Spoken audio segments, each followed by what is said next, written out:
Face aux enjeux climatiques, de nombreux Français sont tentés de choisir un véhicule moins polluant pour leur déplacement quotidien.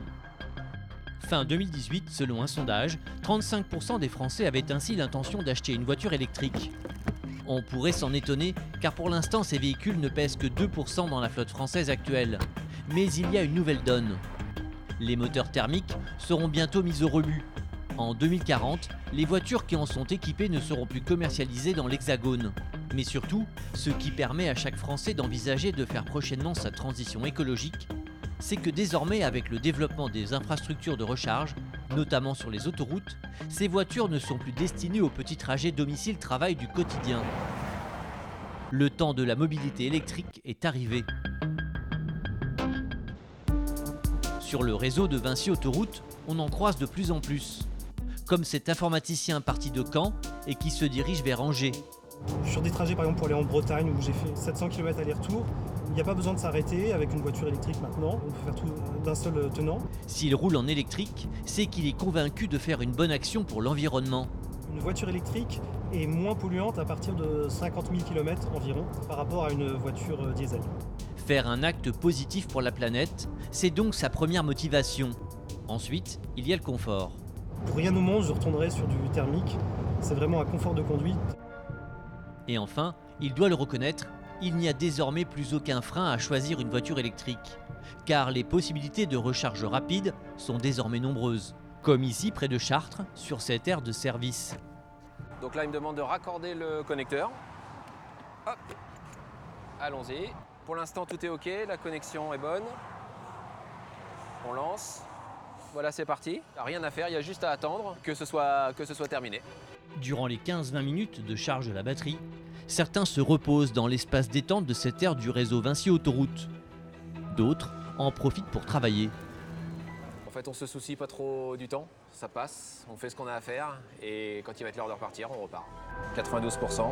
Donc voilà, je pense que dans 5-6 minutes, on peut reprendre la route. Partout en France, les automobilistes qui rechargent leurs véhicules sur le réseau autoroutier ne passent pas inaperçus. Et il n'est pas rare qu'on les interpelle. Combien de temps faut recharger? Là, c'est une demi-heure. En ayant rechargé 30 minutes, vous allez faire combien de kilomètres? Normalement, 200-250 km. C'était une inquiétude majeure jusqu'à ces derniers mois. Ne risque-t-on pas de tomber en panne d'énergie en se lançant avec une voiture électrique sur de longs trajets? Mais aujourd'hui, l'inquiétude est levée chez les premiers convertis à l'électrique. On apprend à conduire un peu différemment parce qu'on programme un peu son voyage quand même. Donc une charge à mi-route avec 20 minutes pour prendre un café. Super. Et ce n'est qu'un début. Nicolas Bardou, chargé de la mobilité électrique chez Vinci Autoroute, l'assure. Il va y avoir de plus en plus de bornes de chargement rapide sur le réseau autoroutier. Là, vous avez le NEC Plus Ultra de la borne électrique.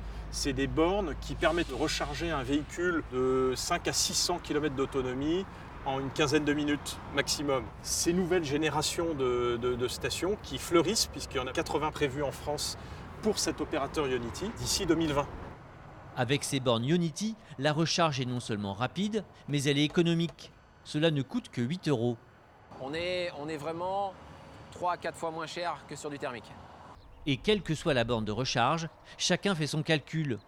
À chaque fois, la mobilité électrique apparaît moins onéreuse. Le badge coûte 20 € pour deux charges de 30 minutes. Ça ferait 10 € pour 250 km en moyenne.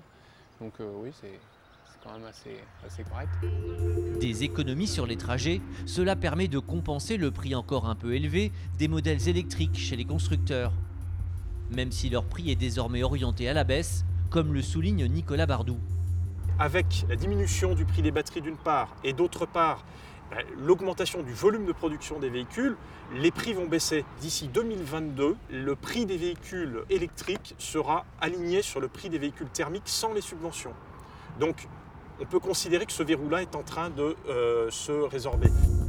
Vinci Autoroute entend donc jouer un rôle moteur dans l'essor de la mobilité électrique. Nous sommes un acteur dynamique de la mobilité décarbonée et de la transition énergétique.